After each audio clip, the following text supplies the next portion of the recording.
Na escuridão da noite, estamos atentos, como crianças em um universo ancião. Nós tentamos encontrar o homem do espaço e procuramos o significado nas estrelas. Nós procuramos por respostas, nós procuramos pela vida, talvez não a vida como a conhecemos, um mundo à parte, não é? Sei o que vi naquela noite. Era real. Durante os últimos 50 anos, relatos de OVNIs e de contatos com seres extraterrestres têm alcançado proporções astronômicas.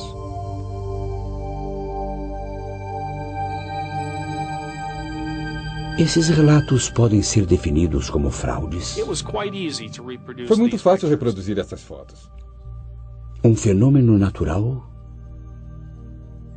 Aeronaves militares secretas estão sendo confundidas com OVNIs? Eu vi sobrevoando um objeto prateado no céu que não era identificado. Essas aparições existem apenas em nossas mentes? Ou a vida inteligente além de nós e os extraterrestres estão mais próximos do que imaginamos?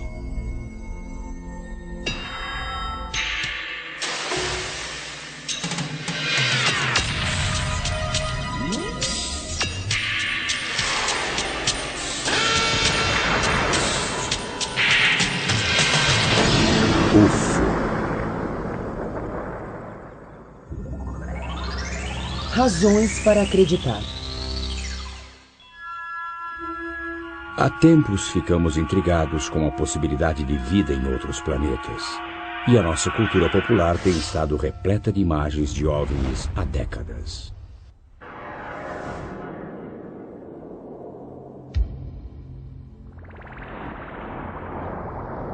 Mas os primeiros grandes relatos documentados de aparições de OVNIs no mundo real surgiram nos últimos meses da Segunda Guerra Mundial. As aparições que tivemos aqui, acho que foram em 1944, em novembro ou dezembro, víamos essas esferas de luz que voavam nas asas de nosso avião. Aquela que eu vi era uma espécie de luz branca. As outras pessoas viram luzes vermelhas. Algumas viam luzes verdes. E algumas relataram que iriam tentar perseguir uma delas. Elas jamais conseguiriam pegar uma.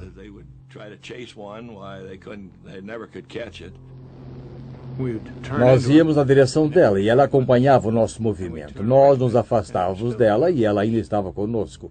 E eu tentei mirar nela, mas não consegui.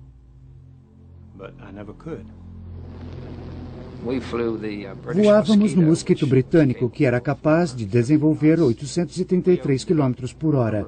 Nós tentamos nos aproximar várias vezes, emparelhar com ela, e nunca conseguimos sequer chegar perto. Os pilotos chamaram esses objetos voadores não identificados de caças Fu, mas ainda não sabem se eles eram armas secretas alemãs, ilusões de ótica ou algo completamente diferente. Eu acho que as alternativas existem, seja imaginação, alucinação ou realmente algo extraterrestre, ou um objeto alemão controlado do solo. Mas em 50 anos eu não vi nada que tenha mudado a percepção de que eram objetos voadores não identificados.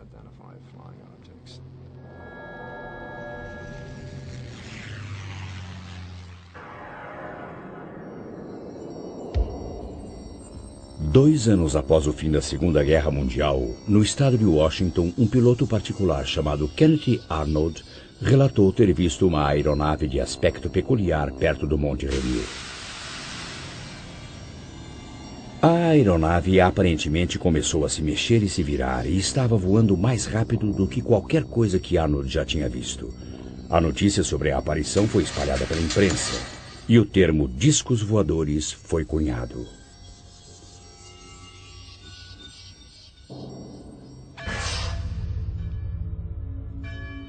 Apesar da vida na América no pós-guerra parecer bastante tranquila, os relatos de objetos voadores não identificados começaram a se multiplicar.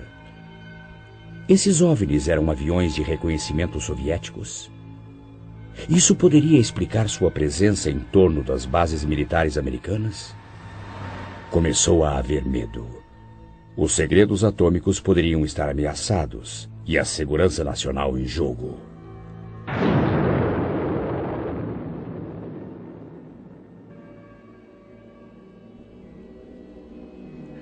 Dada a sua potencial importância, os relatos de OVNIs e os raros filmes de testemunhas não chegaram à polícia ou aos cientistas. Em vez disso, durante 22 anos, eles foram coletados como parte do Projeto Livro Azul para investigação pela Força Aérea. O chefe do projeto explicou o motivo. Antes de mais nada, tentamos determinar se o fenômeno dos OVNIs é uma ameaça à segurança dos Estados Unidos. E determinar se o fenômeno dos OVNIs inclui algum avanço tecnológico que poderia ser canalizado para pesquisa e desenvolvimento. Finalmente, em 1969, os arquivos foram fechados. A conclusão da Força Aérea: nenhuma ameaça e poucos dados. Eles analisaram 3.201 aparições. Eles categorizaram cada uma delas. Fizeram uma avaliação de cada uma e o que descobriram foi que 21% dos casos examinados tinham de ser classificados como desconhecidos, completamente separados e distintos dos 10% que foram classificados como informação insuficiente.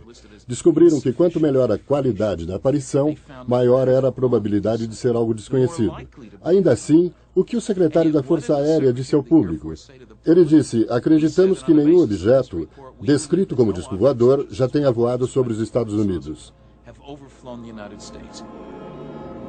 Muitos ainda não estavam convencidos das descobertas oficiais do governo, e sua descrença pareceu encontrar apoio por algum tempo, em 1987. Foi então que o pesquisador britânico Tim Good pôs as mãos num documento informativo que foi interessado ao presidente eleito Dwight D. Eisenhower e datado de novembro de 1952. Os papéis pareciam revelar o resgate clandestino de extraterrestres após a queda de um objeto voador no Novo México em 1947, realizado pelo governo. Os encarregados do resgate foram chamados de os 12 Majestosos. Segundo esse documento, um fazendeiro local relatou ter encontrado um disco voador que tinha caído a 120 quilômetros a noroeste do aeroporto militar Roosevelt. Durante o resgate, 4 extraterrestres mortos supostamente foram encontrados. Seus restos teriam sido removidos e enviados para várias localidades diferentes para serem analisados. Não há dúvida de que a importância desses documentos foi monumental. Quero dizer, nada como isso já tinha aparecido. É dinamite pura. Prova que existem discos voadores, visitantes extraterrestres, a coisa toda. A implicação disso é: 1. A Terra está sendo visitada por naves extraterrestres. 2. O governo sabe que isso é verdade. Não só abstratamente, mas tem pedaços de uma nave e corpos de extraterrestres desde pelo menos 1947. Mas nem todos estavam certos disso. Cerca de 10 minutos depois de ver as conclusões baseadas na minha pesquisa de OVNIs até aquela época, eu sabia que essas coisas não eram reais. Entre os documentos que Tim Good recebeu estava um memorando do presidente Truman ao seu secretário de Defesa. Críticos afirmavam que sua assinatura era idêntica àquela que estava em outro documento, um problema para analistas de documentos. Qualquer pessoa familiarizada com análise forense de documentos sabe que uma pessoa nunca assina o seu nome 2 vezes da mesma maneira. E isso sugeriu que a assinatura do documento genuíno que provava que não era um OVNI tinha sido cortada por um falsificador e colada nesse falso documento presidencial para dar um ar de autenticidade.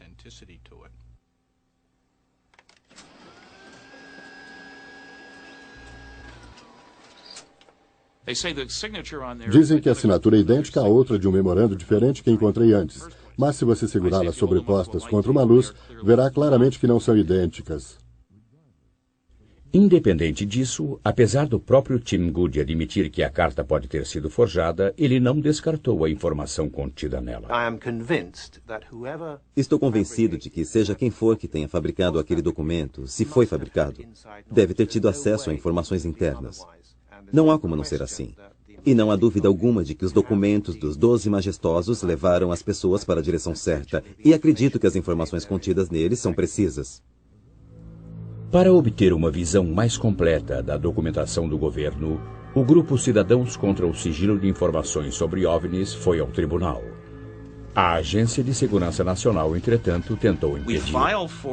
Entramos com uma petição solicitando o documento ultrassecreto de 21 páginas. O juiz responsável achou procedente e nós o conseguimos. O único problema é que quando você começa a lê-lo, descobre que está todo censurado. 75% do documento não está lá. E as pessoas disseram, raspem a parte censurada. Não havia nada por baixo. Era uma xerox.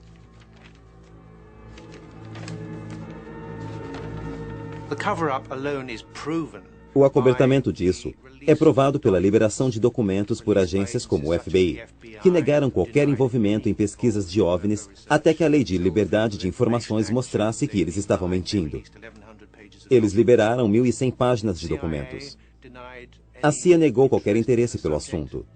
De repente, agora temos milhares de páginas sobre informações relativas a OVNIs, que datam até da década de 40. O que claramente indica que houve um acobertamento. Certamente o Centro para Estudos de OVNIs, uma entidade privada, acha que existe validade para esse trabalho. Mais de 100 mil casos estão arquivados aqui. Em mais de 20 anos de trabalho nessa área, estou convencido de que há um fenômeno misterioso ocorrendo, que está sendo negligenciado pela ciência, não pelo público, mas pela ciência. E é em detrimento da ciência que ele está sendo negligenciado.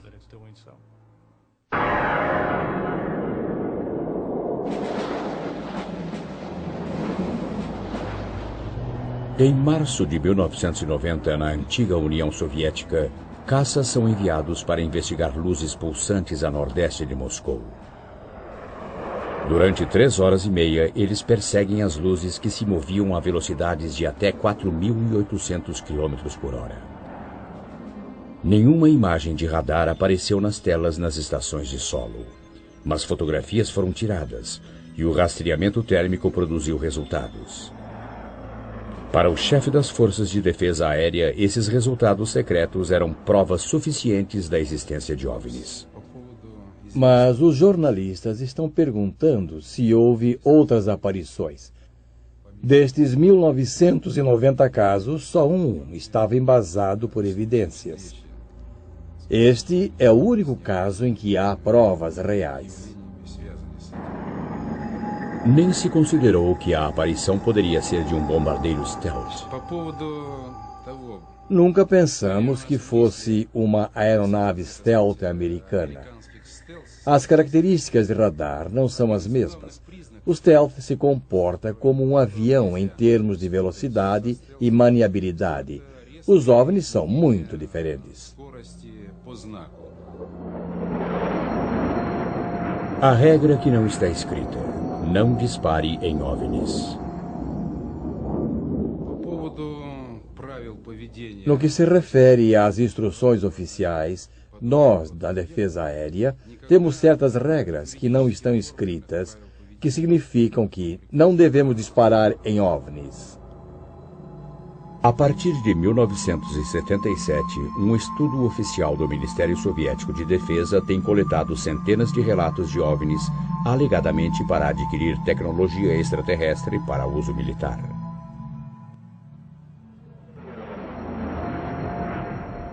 Seus arquivos listam muitos casos. Em um caso, um piloto relatou ter visto uma luz se aproximando quando, de repente, sua aeronave começou a descer rapidamente. Apesar de ter aterrissado em segurança, houve danos na asa esquerda.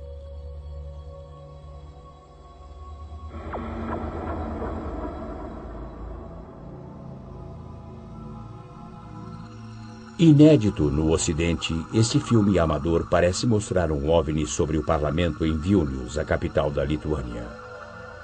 A aeronave paira sem produzir ruído e aparentemente aterrissa.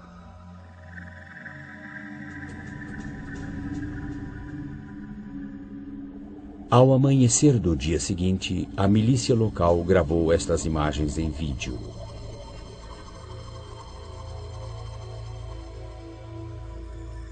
Aumentada, a aparência do visitante noturno é esta.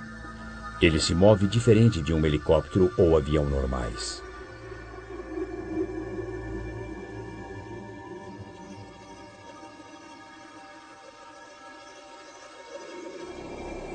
Em outro incidente soviético, centenas de pessoas acharam que viram um OVNI gigante sobre a cidade de Petrozavodsk, no noroeste da Rússia, em 1977. Mas estudos estabeleceram que era o propulsor de um satélite lançado secretamente. Ainda na Academia de Ciência Soviética, tais fenômenos são considerados dignos de uma investigação séria. Além dos estudos militares, esse corpo governamental para pesquisa acadêmica coordena uma coleta nacional de informações para análise científica. Aqui, o Comitê Central de Estudos de OVNIs coleta dados de 10 outras academias científicas. Eu gostaria de dizer algumas palavras sobre nossos métodos. Para algumas aparições, realizamos investigações de campo. Uma aparição aqui resultou em 12 anos de pesquisas.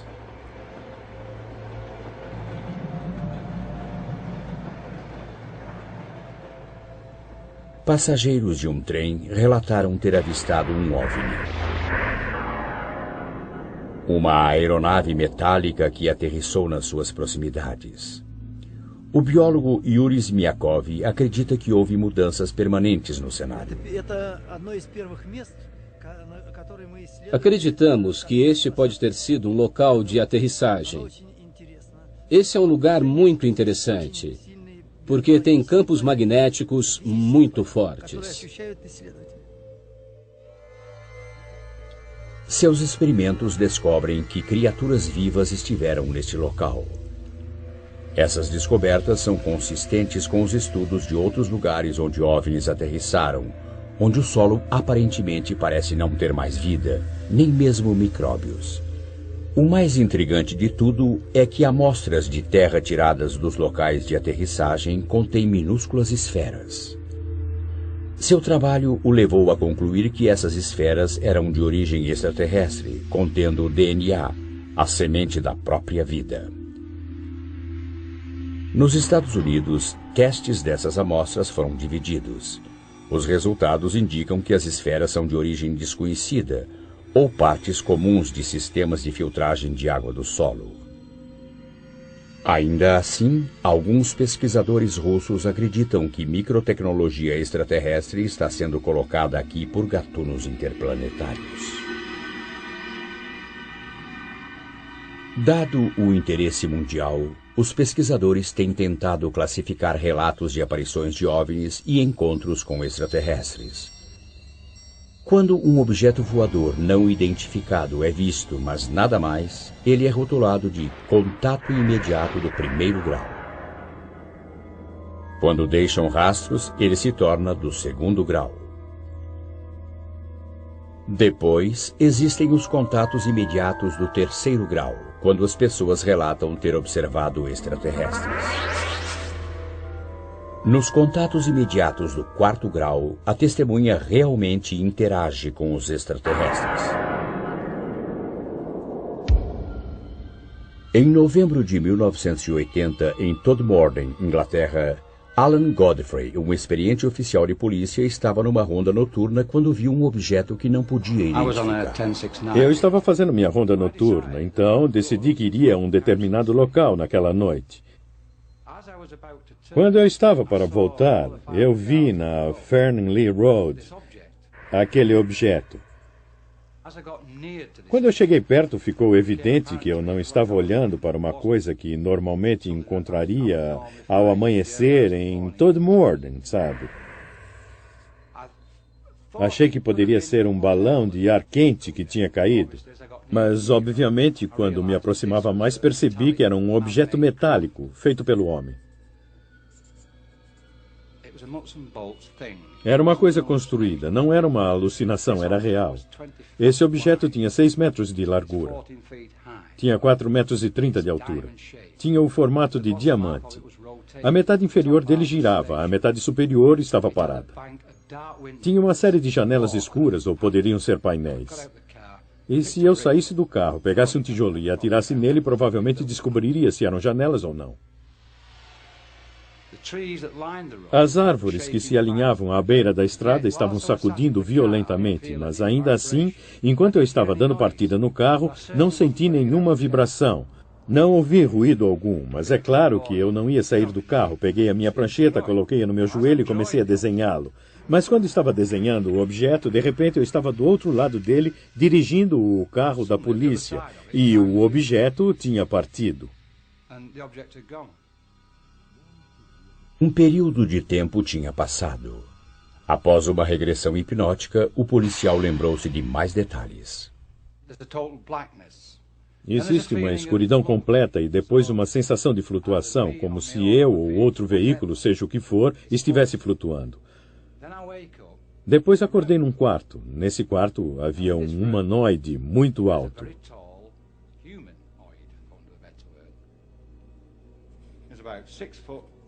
Ele tinha entre 1,83 m a 2 metros, muito alto, magro, de barba.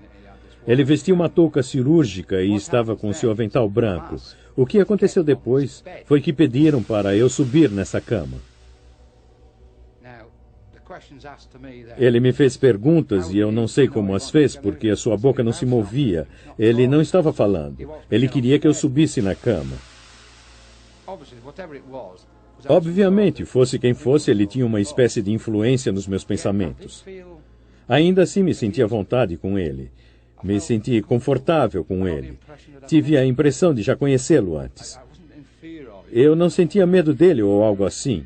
Eu não senti que estava em perigo. Então, estou na cama e essas coisinhas horríveis aparecem.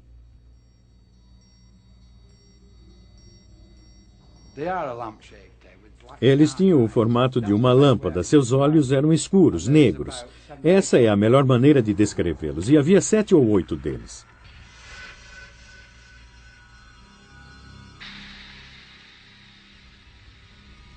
Policiais nas proximidades disseram que tinham visto uma luz no céu, e Alan Godfrey insiste que seu encontro foi genuíno. Sei o que vi naquela noite. Era real. Era muito real. Em 1974, em Landrillo, país de Gales, os moradores sentiram grandes tremores.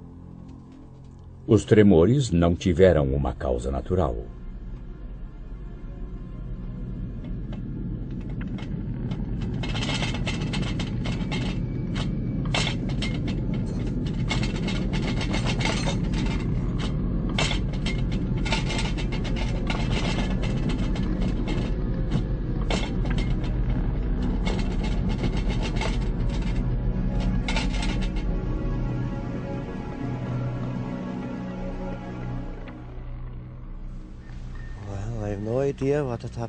Bem, não tenho ideia alguma do que aconteceu. Não acho que tenha sido um terremoto, sabe? Ainda acho que não foi um terremoto. John Roberts não foi o único abalado naquele dia. Hugh Edwards achou que tinha visto um disco voador.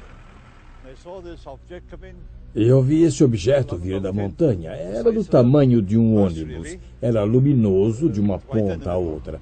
Ele atravessou a montanha em direção à estrada. Eu estava bem ali. Ele mergulhou como se fosse bater e sumiu da minha vista, indo para o vale. Bom, eu já tinha ouvido muitas coisas sobre discos voadores e pensei, bem, é isso aí. O único som que eu ouvi era como passando pelo ar. Realmente eu fiquei muito surpreso ao vê-lo.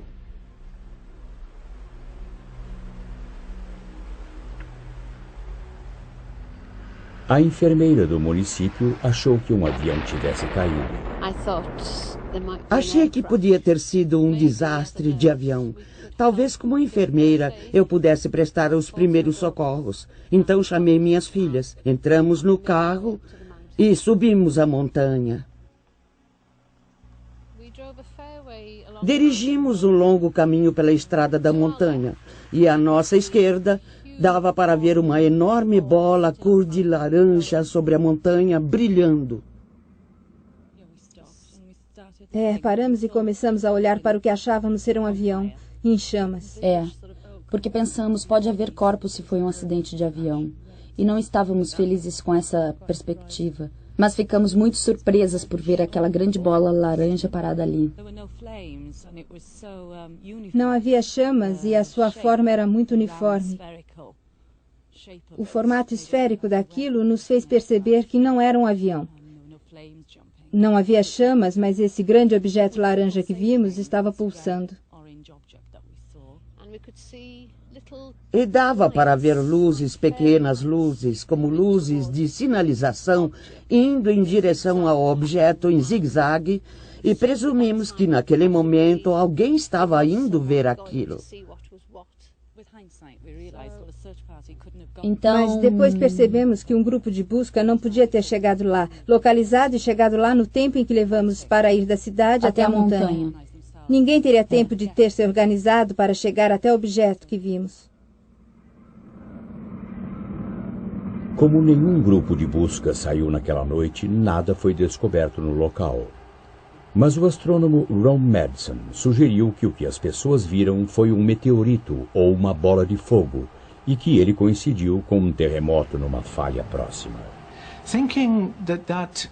Pensando que aquela explosão poderia muito bem ter sido provocada por um pedaço de rocha impactante, nossa primeira reação foi tentar calcular a energia envolvida, e pareceu-nos que seria uma coisa que corresponderia a uma explosão de cerca de 600 toneladas de dinamite.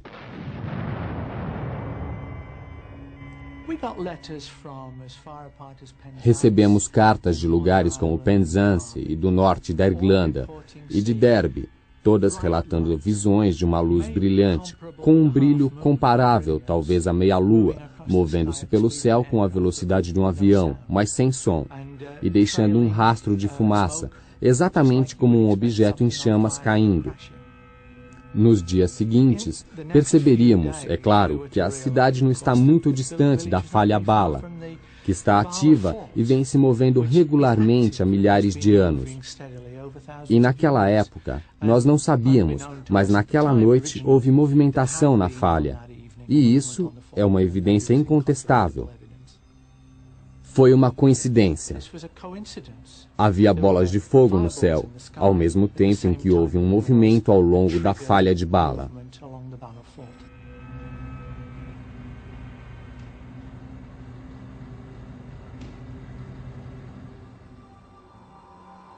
Outra aparição britânica muito divulgada também provou ser atribuível a causas naturais, mas não antes que muitos acreditassem ter visto um OVNI. Em março de 1981, o policial Derek Ingram viu e fotografou o que muitos acharam ser uma nave extraterrestre que tinha aterrissado numa escarpa ou encosta. Eu estava na cozinha da delegacia de Coracle. Eu olhei pela janela para a encosta e vi uma luz brilhante muito intensa, uma grande faixa de luz na face da rocha. Observei a luz talvez por uns 10 minutos e achei que valia a pena tirar uma foto porque era algo incomum. Eu dirigi até o morro e andei pela encosta para tentar encontrar alguma coisa. Talvez algo tivesse caído ou algo tivesse acontecido. Não havia nada lá em cima, não encontrei nada que pudesse explicar as luzes. Os crédulos viram uma nave chata com 3 luzes. E como a imprensa estava presente, pesquisadores tentaram identificar os visitantes. Depois que as fotografias foram tiradas, os negativos entregues à Sociedade Ufológica de Yorkshire, que passou 2 anos investigando o caso, enviaram os negativos à Sociedade de Observação de Discos Voadores na América para um reconhecido analista alemão. Nenhum dos grupos conseguiu apresentar uma explicação satisfatória e, de fato, a Sociedade de Observação de Discos Voadores disse que a explicação mais provável era a neve. Em 1983, a Sociedade Ufológica de Yorkshire levou o caso a público e afirmou que aquela ainda era a melhor evidência de que uma neve tivesse sido vista nas Ilhas Britânicas. A investigação continuou e em 1987 tínhamos quase desistido de descobrir o que tinha causado aquilo. E foi numa viagem de fim de semana a Dales com minha esposa e meu filho que decidi parar e mostrar a eles a encosta de Corico. E veja só o que estava olhando para mim na face do morro, o OVNI de Corico. O que encontraram certamente foi uma surpresa. Estamos a cerca de 335 metros no penhasco de Yorkshire e este é o OVNI de Corico. Pode não parecer muita coisa de perto, mas dá para ver as 3 bolas de luz da fotografia. Elas são criadas aqui, e aqui, por uma ilusão complicada, uma mistura de líquen branco, líquen verde e arenito silicoso de Yorkshire, que contém cristais de quartzo e a água da chuva. Tudo isso, quando iluminado de determinado ângulo com a chuva ou umidade, dá a ilusão dessas 3 esferas de luz. Em alguns dias, podem ser muito brilhantes e noutros podem ser muito fracas. Naquele dia, quando Derek Ingram as viu, estavam muito brilhantes e foi isso que criou nele a sensação de que estava vendo uma coisa incomum, apesar dele ter olhado por sua janela todos os dias nos 2 anos anteriores e não ter visto nada. Apesar de algumas aparições poderem ser explicadas claramente como fenômenos naturais, os OVNIs continuam a povoar a imaginação do público e há muitos embusteiros prontos para lucrar com esse fascínio.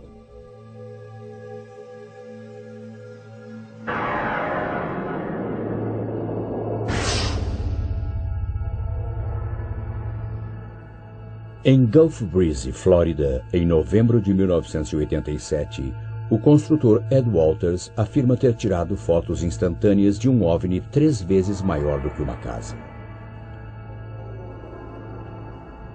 Para ele, foi apenas uma de muitas oportunidades fotográficas, quase abduções e observação de alienígenas. Apesar de ter vendido 2 livros sobre o assunto, Ed não permitiu que suas fotografias fossem incluídas neste programa.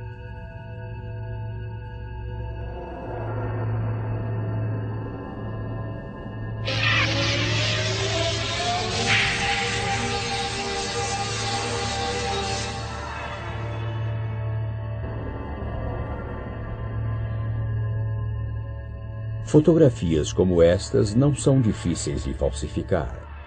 Com um pouco de conhecimento, um modelo de isopor e a câmera certa. É muito fácil reproduzir estas fotos. Ele tirou a maioria dessas fotos, cerca de 30 delas, com uma câmera Polaroid 108. É muito fácil conseguir dupla exposição do filme nesta câmera. Se você não puxar o cartucho, pode apertar o botão e expor aquele mesmo cartucho de novo. Você tira uma foto do modelo do OVNI lá dentro, sai, tira uma foto do céu e deixa o cartucho revelar o resultado. Então você terá uma exposição dupla, terá um OVNI voando no céu.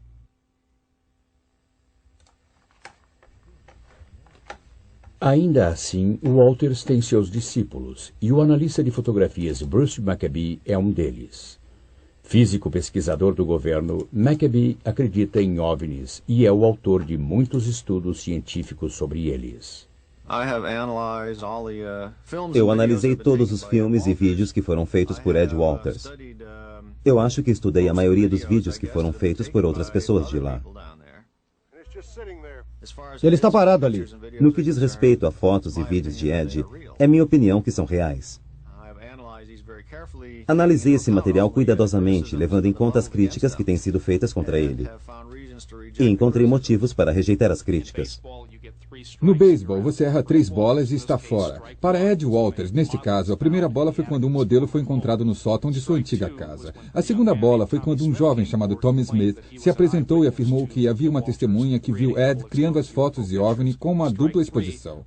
A bola 3 foi quando eu fiz experiências fotográficas e fui capaz de duplicar muitas dessas fotos, especialmente as fotos difíceis como o OVNI pairando sobre a estrada. Então, a minha conclusão é, errou 3 bolas e está fora.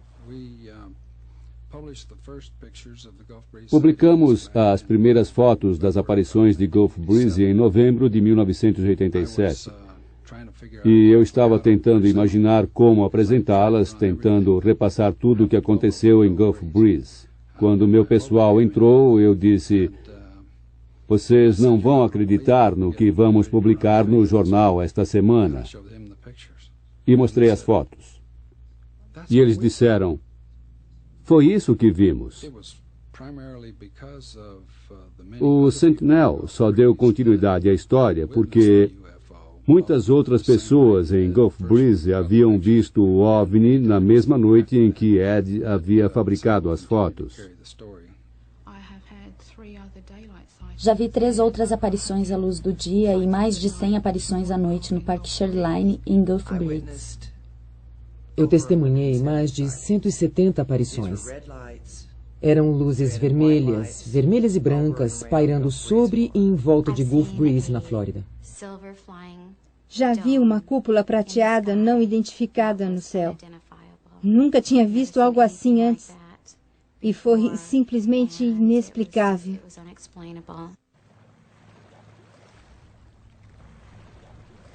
Mas do outro lado da baía de Gulf Breeze está a base aérea naval de Pensacola. Uma explicação encontrada pelos habitantes é que algumas aparições não passam de brincadeiras feitas pelo pessoal da Marinha na base.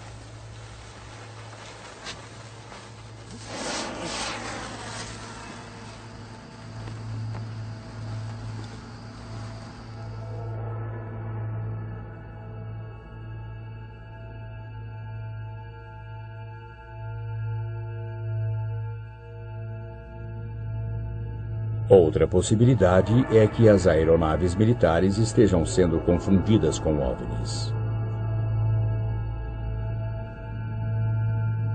Por exemplo, a maioria das pessoas reconheceria os VADs, veículos aéreos desabitados, projetados para reconhecimento e observação secretos?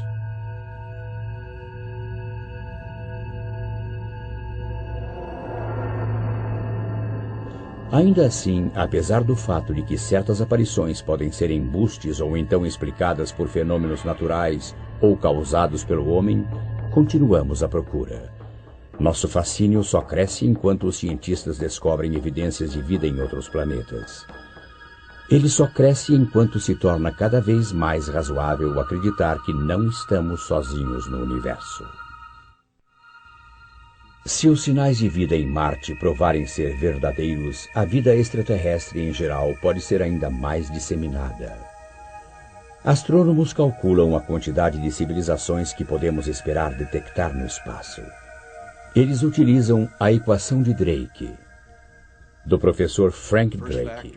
O primeiro fator é o índice de formação de estrelas na nossa galáxia. Quanto mais estrelas você produz, mais morados potenciais de vida irão existir. Uma fração dessas estrelas irá ter planetas. Esse é o segundo fator, a fração que terá planetas. Depois temos que levar em conta a quantidade de planetas em cada sistema que são potenciais moradas de vida. O próximo fator é a fração de sistemas de coisas vivas que dão origem à inteligência.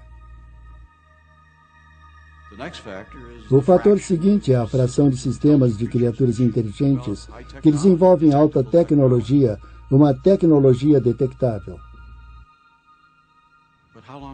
Mas quanto tempo duram? Por quanto tempo são detectáveis?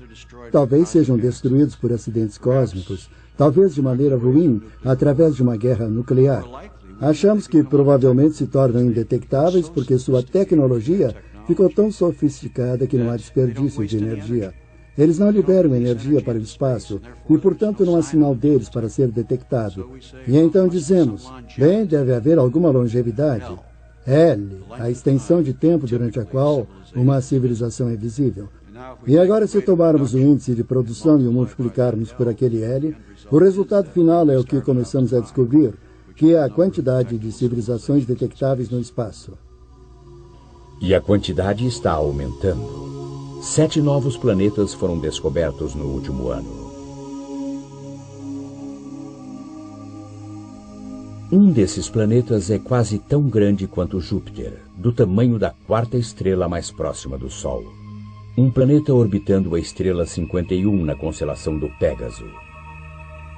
A última estimativa da quantidade de galáxias agora é 50 bilhões.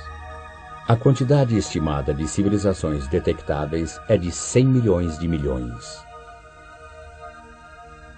Alguma dessas civilizações em potencial está tentando se comunicar conosco? 7. A busca por inteligência extraterrestre está na escuta. Realizei a primeira busca moderna de rádio em 1960. Em todo o mundo, grandes radiotelescópios estavam sendo construídos porque a beleza e a potência da radioastronomia tinha acabado de ser reconhecida. E também naquela época, receptores de rádio muito mais sensíveis foram inventados. A combinação desses novos telescópios e desses novos receptores de rádio nos deram uma sensibilidade muito maior do que tínhamos antes, e foi uma inovação. Em termos de habilidade, tínhamos cruzado uma fronteira muito importante. Então, fazia sentido pesquisar. Não precisávamos de qualquer coisa especial nas atividades dos extraterrestres. Se eles fossem como nós, poderíamos detectá-los. Realizar uma busca 7 da superfície da Terra é algo muito desafiador e muito difícil. E o motivo é que detectamos sinais inteligentes o tempo todo, só que eles são todos nossos. Todos criados por nós, e alguns com uma vida incrivelmente longa. Sinal de chamada GBTT, Golf Bravo Tango Tango.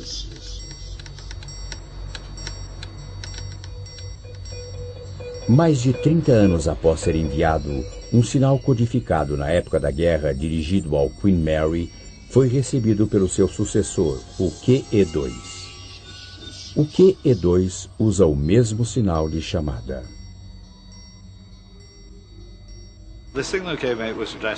O sinal veio e estava endereçado para Golf Bravo Tango Tango, que é o sinal de chamado do QE2, mas eram as letras sinalizadas do Queen Mary. E o oficial de rádio que recebeu o sinal reconheceu o Golf Bravo Tango Tango e pensou que era para esse navio. Mas, na verdade, quando o recebeu, ele percebeu que era um sinal da época da guerra, que obviamente ficou ricocheteando pelo espaço por 30 anos. Enviado ao Queen Mary na década de 40, o sinal chegou em 1978. Ele estava ricocheteando pelo espaço, como o Capitão Arnold sugeriu, ou de algum modo foi interceptado e enviado por alguém ou alguma coisa que ainda não identificamos. Detectamos algum sinal inteligente de outro mundo? Jerry Ehman pode ter detectado, direto de uma fonte fixa perto do centro da galáxia para o grande radiotelescópio da Universidade Estadual de Ohio. Um telescópio maior do que 3 campos de futebol.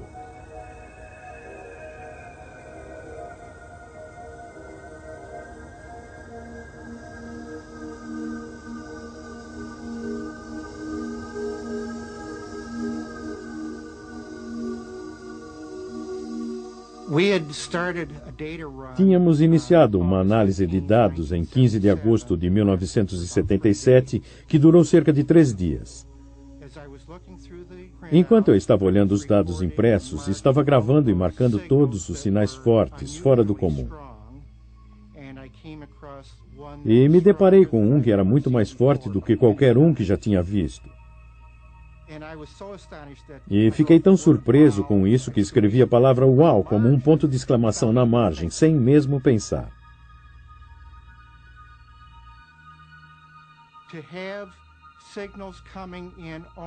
Ter sinais entrando em um só canal indica a possibilidade de que isso tenha sido um evento astronômico singular ou gerado por algum transmissor. Estamos fazendo uma segunda varredura do céu usando equipamentos mais modernos. E passamos por essa mesma região do céu e ainda não vimos a fonte do uau novamente. Ehman e seus colegas verificam seu equipamento e os números. Estudos eliminaram interferências, sondas espaciais e fontes terrestres. Definitivamente excluímos espaçonaves próximas ou lixo espacial ou satélites na órbita da Terra. E certamente excluímos qualquer coisa próxima, muito próxima do radiotelescópio, como um avião voando através do feixe do telescópio. Não excluímos a possibilidade de que isso seja realmente um sinal produzido por uma inteligência extraterrestre.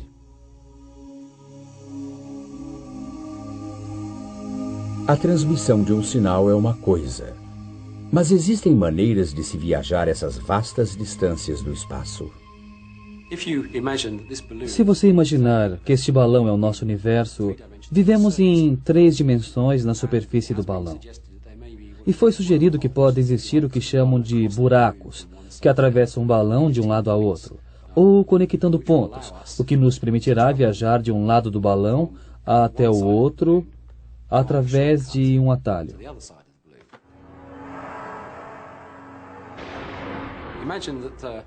Imagine que esta folha de papel seja o nosso universo e que estamos no ponto A e queremos ir para o ponto B.